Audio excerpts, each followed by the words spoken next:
দুঃখিত, আমি নেশার ঘোরে ছিলাম। বড়দিনের শুভেচ্ছা। আপনি ভালো মানুষ।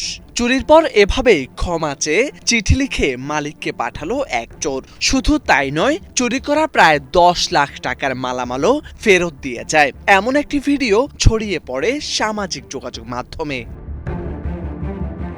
ভিডিওতে দেখা যায় ক্রেতা সেজে দোকানে ঢুকে এক ব্যক্তি দেওয়ালে ঝুলানো দামি ম্যান্ডোলিনগুলোর দিকে বারবার তাকিয়ে দেখেন, মোবাইলে ছবি তোলেন, আবার যথাস্থানে রেখে দেন। দেখে মনে হচ্ছিল একেবারে নিষ্পাপ সঙ্গীতপ্রেমী, কিন্তু সুযোগ বুঝে আচমকায় দুটি ম্যান্ডোলিন ওভারকোটের ভেতরে ঢুকিয়ে ছটকে পড়েন দোকান থেকে। বিষয়টি দোকানের মালিক বুঝতে পেরে দৌড়ে ছুটে যান, কিন্তু ততক্ষণে পালিয়ে যায় চোর।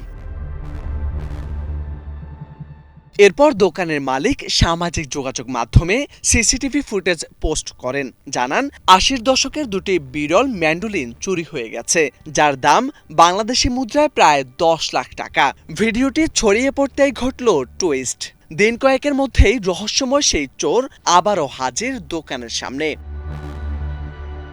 তড়িঘড়ি করে দুটি বড় ব্যাগে ভরে ম্যান্ডোলিন রেখে যায় দোকানের সামনে, সঙ্গে হাতে লেখা একটি চিঠি, যেখানে লেখা ছিল, দুঃখিত, আমি নেশার ঘোরে ছিলাম। বড়দিনের শুভেচ্ছা।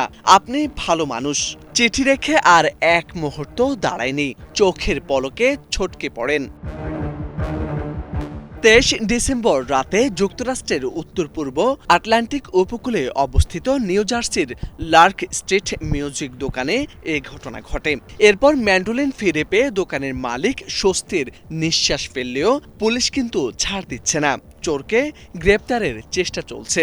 এদিকে চিঠি ও বাদ্যযন্ত্রের ছবি পোস্ট করে ধন্যবাদ জানিয়েছেন দোকানের মালিক। মোরশেদ আলম, বাংলা ভিশন।